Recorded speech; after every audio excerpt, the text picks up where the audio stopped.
Bienvenue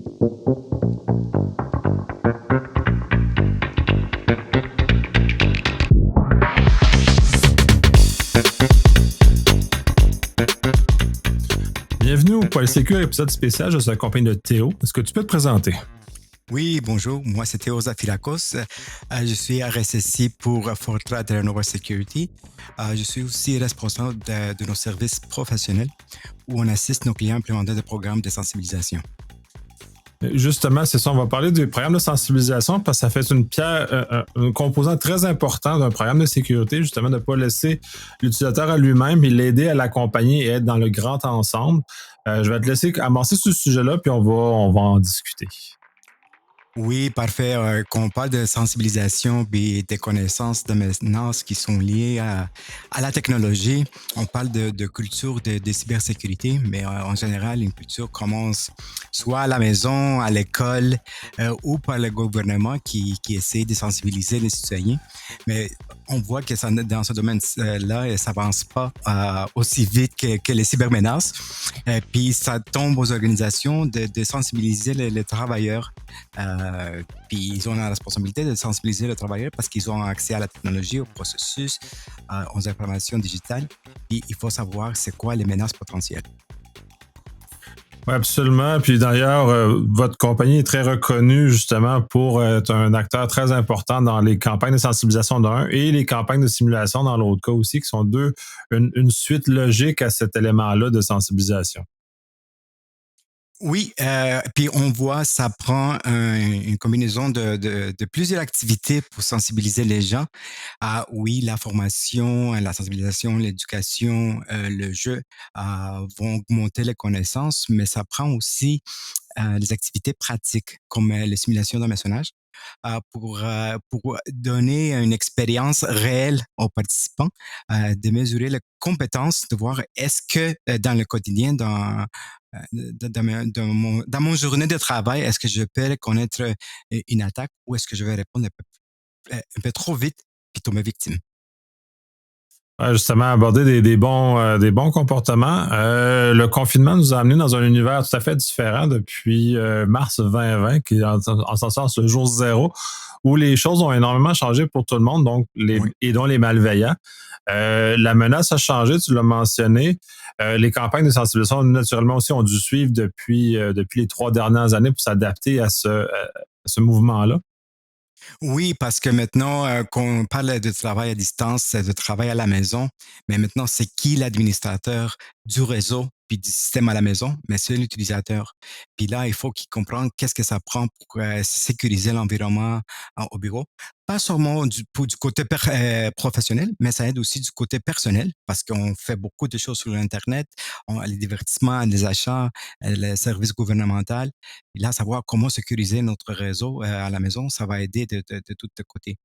L'autre chose qui devient plus difficile que quand on est à la maison toute seule, on n'a pas un collègue pour valider une requête ou un courriel suspect, puis peut-être on va agir un peu trop vite avant de prendre le temps de demander à quelqu'un est-ce que c'est légitime ou non. C'est pour ça que ça devient plus la responsabilité de chacun de pouvoir reconnaître, parce que si on est la seule cible d'une attaque, mais il va y avoir aucun autour de nous de nous aider. Puis ça tombe à nous à prendre la bonne décision. Effectivement. J'imagine que les campagnes de sensibilisation que vous avez élaborées ont dû évoluer également pour faire refléter ces éléments-là. Oui, et puis il faut toujours évoluer, il faut jamais arrêter d'apprendre parce que les menaces vont évoluer aussi avec l'intelligence artificielle, les deepfakes, même les différents scénarios qui touchent le contexte actuel, mais qu'est-ce qui se passe dans le monde, des scénarios qui sont adaptés aux événements actuels.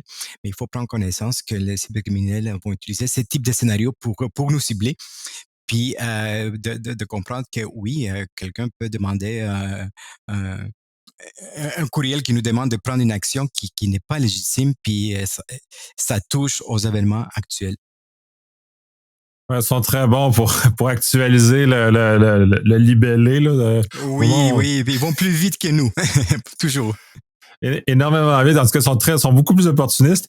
Au niveau de la simulation, qui est la seconde partie, qu'est-ce qui en sort? Et comment vous l'organisez? Comment ça se matérialise? Et c'est quoi les bénéfices? Puis justement, les gains qu'on obtient par rapport à déployer ce genre de simulation-là? Oui, et puis il faut faire attention avec les simulations parce que les simulations, c'est pas juste une activité de test ou d'évaluation, c'est une activité d'apprentissage. Il faut le présenter comme un jeu, une activité pratique pour apprendre comment détecter les simulations. Puis ça aide parce que il y a une différence entre présenter deux courriels puis demander aux gens quel est le réel, quel est le faux, mais ils vont prendre le temps de regarder aux indices.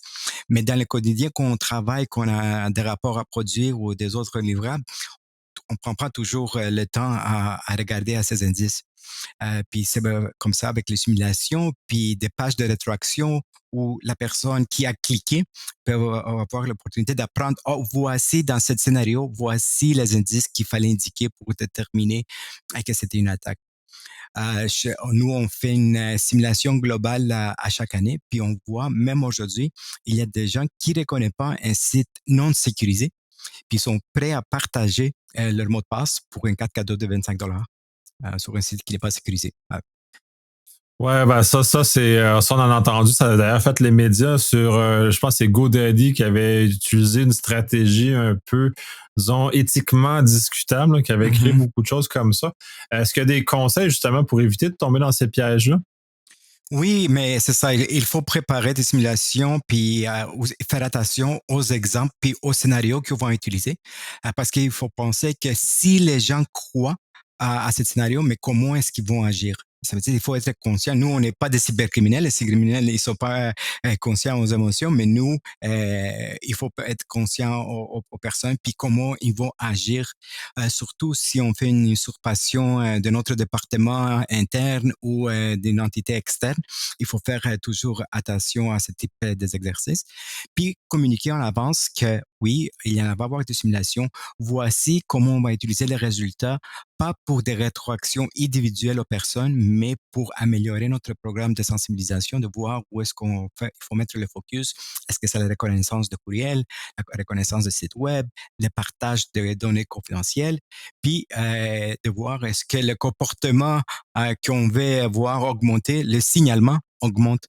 Parce qu'à la fin, c'est ça qu'on veut, c'est que les gens signalent qu'on voit quelque chose de suspect. Oui, absolument. Puis ben, de toute façon, j'ai eu à vivre ce genre de choses-là chez les différents clients dans lesquels j'ai été, justement, avec le petit poisson que doit Mhm. signifier, mais le fait d'avoir découvert ou pas le dit hameçon qu'on m'a envoyé pour simuler. Dans Rétroaction, justement, tu mentionnais le fait que tu as des éléments personnalisés, mais j'imagine que vous accompagnez aussi, puis vous guidez aussi les rétractions plus macro, plus au sens l'entreprise en général, comment on améliore et comment on aide plus loin suite à des résultats d'une ou des simulations. Oui, et puis on voit ça très souvent dans les organisations qui sont un peu plus sensibles à la cybersécurité parce qu'ils ont soit des obligations contractuelles ou réglementaires ou travaillent dans l'environnement, une industrie qui traite avec des services ou des données confidentielles, qui peut mettre des rétroactions, mais ça commence avec la sensibilisation. Après ça, c'est selon le nombre de fois qu'une personne a cliqué ou qui en tombé victime, d'offrir un peu plus de ressources pour aider la personne. Puis après ça, il y a d'autres organisations qui prennent des connaissances un peu plus sévères selon la position de la personne, le rôle ou le risque qu'il pose à l'organisation. Oui, effectivement. Puis en justement, en parlant du risque à l'organisation, souvent les hauts gestionnaires vont être plus ciblés. J'imagine que vous avez des campagnes ou des formations spécifiquement justement pour ces gestionnaires-là qui sont plus à risque et donc plus à risque aussi de créer des dommages très importants à l'organisation. Oui, puis c'est très important aussi de cibler les cadres puis les gestionnaires parce qu'ils vont voir que de eux-mêmes que c'est pas facile toujours. Ça veut dire qu'ils ne peuvent pas attendre aux utilisateurs de bien performer si eux-mêmes tombent victimes. Puis aussi de reconnaître les différentes menaces qui peuvent le cibler. Puis on sait que les exécutifs très très souvent bénéficient de contrôles un peu plus laxes puis des exceptions de sécurité. Puis ça les fait qu'ils sont un peu plus à risque que le reste du monde. Oh oui, j'ai masse de cas où les hauts gestionnaires demandent des exceptions de Oui. façon à risque aussi parce qu'ils vont, s'ils comprennent pas, ça les irrite, mais bref, ils se mettent plus à risque. Et ça l'amène aussi à l'autre point, puis justement parce que c'est important que la haute gestion soit également sensibilisée, parce qu'on va aussi parler d'une culture de sécurité aussi qui va redescendre de ces éléments-là, parce que la sensibilisation sans un appui donc, culturel dans l'organisation, c'est peut-être moins efficace. Oui, puis on voit ça, s'il n'y a pas une culture de sensibilisation, un programme de sensibilisation devient un peu plus difficile. Parce que si le monde travaille à 100-120%, mais de demander de suivre un cours, ils n'ont pas du temps. Ils ont besoin d'être productifs avant d'être sécuritaires.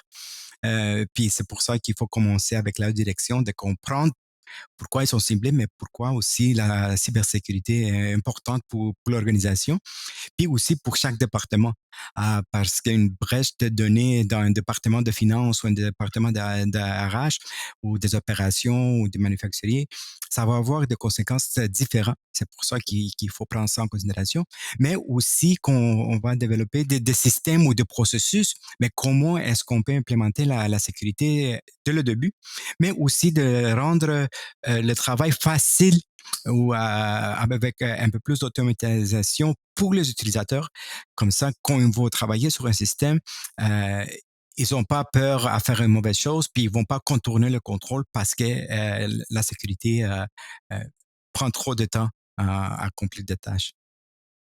Ouais, ben c'est ça. Il faut que le design des systèmes soit adapté à ça. Puis je trouve ça très intéressant, cet élément-là, de tenir l'utilisateur dans le processus. D'expérience, j'avais déjà vu un cas où il y avait une employée qui avait cliqué à répétition sur un courriel malveillant. Et le problème n'était pas l'employée elle-même qui ne comprenait pas ce qui se passait, mais que le processus dans lequel elle était lui exigeait d'ouvrir systématiquement tous les courriels, même s'ils étaient potentiellement malicieux. Donc, dès Mhm. lors, de réussir à positionner correctement, ça devient très important. Là. Oui, exactement. Puis c'est comme ça que c'est là qu'on parle de processus, que, puis comment les gens vont agir, parce qu'on ne peut pas mettre, entendre de tous les utilisateurs qui comprennent tout, puis qui fassent action s'ils ont un processus à suivre qui est préétabli. Et aussi d'expliquer les risques, il faut suivre le processus, mais les processus sont bien définis et puis bien faits. Ouais, ça de permettre justement de questionner les processus, permettre aux gens de questionner les choses qui ne font peut-être pas de sens ou qui créent des anomalies. Et c'est un peu un problème justement chez mes clients où il y a un peu moins de culture, disons, au niveau cybersécurité, où il y a des incohérences entre ce qui est demandé aux employés et la formation de cybersécurité qui est donnée avec. Moi, j'ai fait le tour parce que c'est quand même un sujet qui est le fun, mais pas très, pas plus que ça. Est-ce que tu as d'autres éléments qu'on n'a pas abordés que tu aimerais qu'on discute justement qui pourraient donner une valeur ajoutée et aider les employés à aller plus loin, les organisations? Oui, mais qu'est-ce qu'on voit à partir de sondages qu'on a fait aux utilisateurs, c'est un sujet qui les intéresse, puis c'est un sujet qui le voit très souvent, soit les nouvelles ou soit à leurs collègues. Dans le sondage, on a vu qu'un 75% de répondants connaît quelqu'un ou eux-mêmes ont été tombés victimes dans une attaque d'hameçonnage ou une autre cyberattaque.